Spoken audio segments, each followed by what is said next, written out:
இப்ப முதல் நான் அறிக்கை விட்டதுக்கு பிறகு 1703 ஏக்கர்னு சொன்னாங்க. அதுக்கப்புறம் நான் பிரகாஷ் நம்ம மாவட்ட செயலாளர் வச்சு நாங்க கலெக்டர்கிட்ட பேச சொன்னேன். டிட்கோல அங்க போய் சென்னையில போய் அதிகாரிகிட்ட பேசினாரு. நானும் போன்ல பேசினேன். நான் சொன்னேன் வேண்டவே வேண்டாம். அப்புறம் என்ன சொன்னாங்க, சரி அவ்வளவு நாங்க எடுக்க மாட்டோம், 1142 ஏக்கருக்கு பதிலா நாங்க 870 ஏக்கர் எடுப்போம் அப்படின்னு 400 ஏக்கர் குறைச்சாங்க. நான் சொன்னேன் 400 ஏக்கர் இல்ல, 1 ஏக்கர் கூட நான் விட மாட்டேன், 1 ஏக்கரும் விட மாட்டேன்.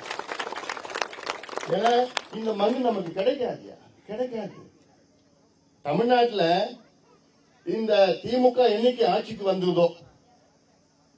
வந்ததோ அன்னையிலிருந்து தமிழ்நாட்டுல 40 லட்சம் விவசாய ஏக்கர் 40 லட்சம் ஏக்கர் விவசாய மண் அழிக்கப்பட்டிருக்கிறது.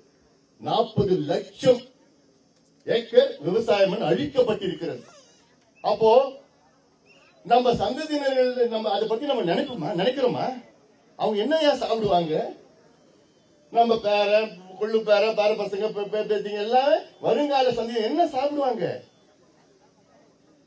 அதனால இதையெல்லாம் நாம் சிந்திக்க வேண்டும். அதற்கு வாருங்கள், நாம் எல்லோரும் ஒன்றாக இணைவோம். கட்சி, ஜாதி, மதம், இனம், மொழி எதுவும் பார்க்க வேண்டாங்க. இது மண்ணு. இந்த மண்ணு எல்லாருக்கும் சோறு போடுற மண்ணு. இந்த மண்ணு ஜாதி மதம் பார்க்காது, எல்லாருக்கும் சோறு போடுற மண்ணு. இந்த மண்ணை காப்பாற்றுவது இது நம்முடைய கடமை.